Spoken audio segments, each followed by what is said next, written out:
Hello and welcome to the France 24 interview. Our guest today is the President of Seychelles, Wavel Ramkalawan. Mr. President, thank you very much for being with us. Thank you. Mr. President, after marathon talks in Egypt, the climate negotiations, the COP, reached an agreement. And in this agreement, there is the creation of a loss and damage fund. This is a long-standing demand of vulnerable countries like yours. Is this, in your eyes, a historical breakthrough? Yes, this is indeed good news for all small island states. This is a point that we've been discussing, and in the Alliance of Small Island States, we first addressed the issue in New York, where we said loss and damage has to be on the agenda. At COP27, again, in my speech, I mentioned that it has to be the order of the day. And loss and damage, together with the multi-vulnerability index, are two pillars on which small island developing states are talking to the world and saying something needs to be done. So today is indeed good news, and I just hope that the funds will be available ASAP, because we don't have time to waste. Islands are being destroyed, the coasts are being destroyed, so the sooner the mechanisms are worked out, Seychelles will be accessing those funds. Right, because obviously, again, as you just mentioned, the devil is in the details. Yes. Now, you decide the creation of a fund, but when will it be operational, and especially at what level will it be funded? I mean, that's going to be the key of the next few months. Well, this is the thing. We've had a lot of promises in the past. COP26 in Scotland ended up with a lot of promises since the Paris Agreement to 100 million every year, $100 billion every year, and nothing since has really trickled down.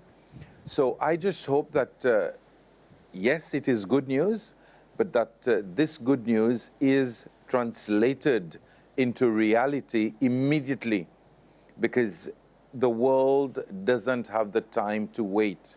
And when I talk about the Seychelles, I talk about islands that I've seen those islands that have lost their shapes, the sand dunes that are being destroyed.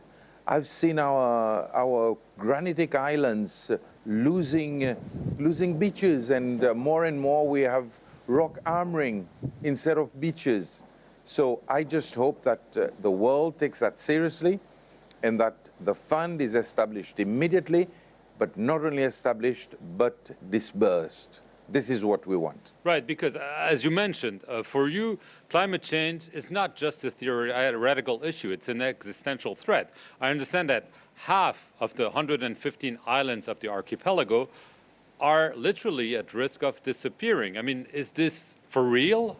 Yeah, what you've got to understand is the Seychelles has granitic islands and coral islands, the lagoons and the atolls. The granitic islands are suffering because the coasts are being destroyed. Coastal erosion is real. We're losing quite a bit of land. But then the coral islands are the ones that are most vulnerable, because with the rise in sea level, with the bigger surges of waves, the dunes that protect the island, these dunes are being destroyed. So it's real.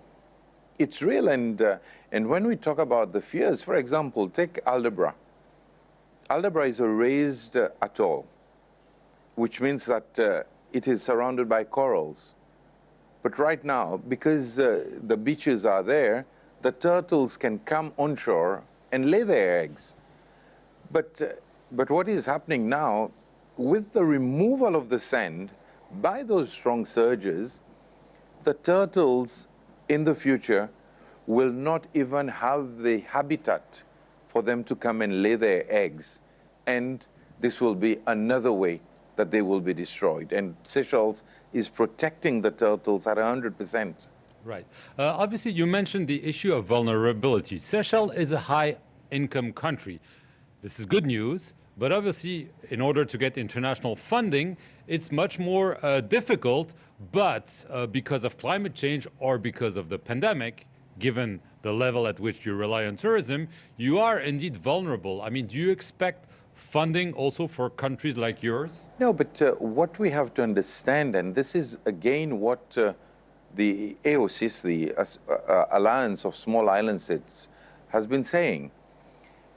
Don't punish us for our success because we remain vulnerable. When you talk of the Seychelles, for example, you talk of good governance, you talk of the fight against corruption, you talk of democracy. And it's through this governance that we've been able to use every cent that the country earns. But that doesn't make us no longer vulnerable. We cannot put the two together. We just have to look at COVID-19. Yes, we were described as a high-income earning country, but when COVID hit, the mainstay of our economy was hit by over 80%. And in December 2020, after my election in October, we didn't know how to pay workers.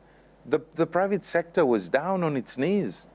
So we have to balance vulnerability due to climate effects and what the country does for it to have such a high standard of living. And these two have to be balanced. And what we are saying is simply let us have access to concessionary financing.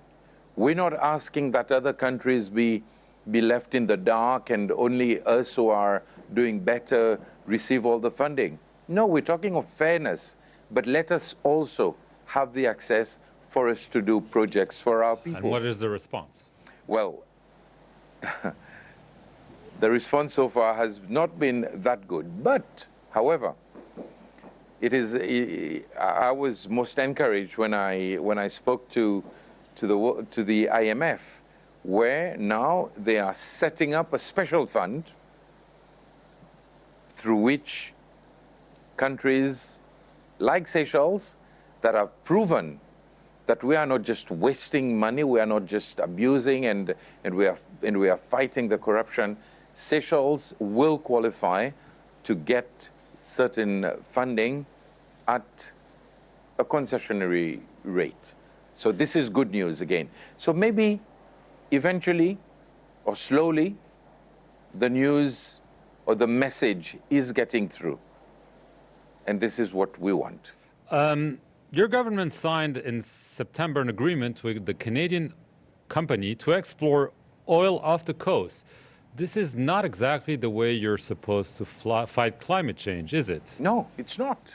So why are you doing this? Well, the one thing that we've got to understand is exploration and exploitation. We have said we need to explore for us to know exactly what we have. But that doesn't mean exploitation. When we explore, then we will be able to talk to our partners to say, yes, we are into protecting the planet. We do not want to exploit the fossil fuel, but in order for us to not exploit, let us sit down and have a serious conversation, because it looks as if the world is not really interested in many countries unless you can put a card on the table. And maybe this is why we've had so many COPs, and I described it as a counting game, 26, 27, 28, and I don't know, we'll go up to 100 and nothing more will happen. But the developed countries, the industrialized countries, have to come up with clear solutions as well. They cannot just tell us, move from fossil fuel and go into renewable energy. They also have to sit down with us and pay. I mean, is this the idea? Is this kind of leverage, yes, strong army, yes. Climate blackmail? I don't know how you want to call it. No, I wouldn't call it climate blackmail. But okay. But if this is a form of blackmail in order to protect the planet, I would say go for it. Because what do we see? Many you have Germany, which is going back on its nuclear plan. And to coal. And to coal, exactly. With the war in Ukraine, you have developed countries which have increased the amount of oil that they are extracting. So what's all this hypocrisy? What's all this hypocrisy? The amount of money that was promised in Scotland, 100 billion for the year, per year, nothing so far has come through. But the minute there was a war in Europe, trillions suddenly appeared and everything was okay. The world has got to be serious. And even though we are small, we want to say to those countries, take us seriously. We are net zero. The industrialized countries are talking of 2050. Seychelles is net zero. And not only do we clean up all the CO2 that we emit, but we also clean up the world's CO2. And and another announcement that I made at COP27 was, as of 2023, Seychelles will be protecting all its mangroves and seagrass at 100%. This is what we are doing for the world. And now we want the world to look at us. And loss and damage, that's one way. But I think the world should do more. And if you call it blackmail, we say, we don't mind. Protect the planet.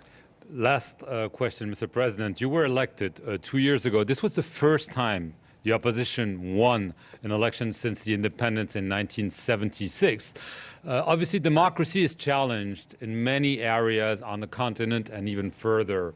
Is democracy now on solid ground in the Seychelles, or is it still? No. Seychelles is now a fully democratic country. The transition in 2020 proved that we can go the democratic way. I had been in the opposition for about 30 years. But the one thing that I did was to stick to democratic principles. I never believed in the gun. I never believed in violence. I believed in the ballot box. And today in Seychelles, look at how today we're number one as far as corruption is concerned in Africa, as far as the country which is less corrupt. As far as the freedom of the media is concerned, again, we are number one in the world and number 13 worldwide. We are way above a lot of European countries. We're above the States and other countries. And this is the way forward. I have shown that we need reconciliation, we need to respect, and every Seychellois has a role to play. And I believe in democracy, I believe in transparency, I believe in accountability, I believe in the three branches of government playing its role as checks and balance on the various institutions. So Seychelles is fully democratic, and I think there is no turning back. Wavel Ramkalawan, President of the Seychelles, I want to thank you very much for appearing on the France 24 interview, and thank you all for watching this edition here on France 24.